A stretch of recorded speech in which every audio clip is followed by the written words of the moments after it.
Friends, பாதுஷா செய்கிறோம் நாங்கள். பாருங்கள், 200 கிராம் மைதா, 200 கிராம் மைதா, 100 கிராம்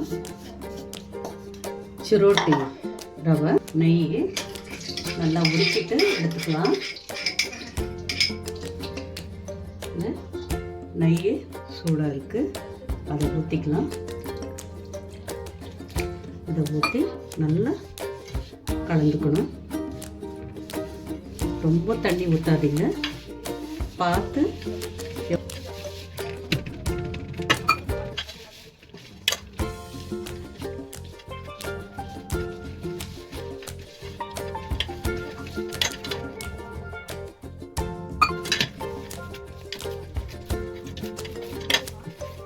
கொஞ்ச நேரம் போட்டு கொஞ்ச நேரம் வச்சு 300 கிராம் சர்க்கரை.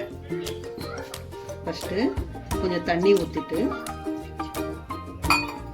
300 கிராம் சர்க்கரை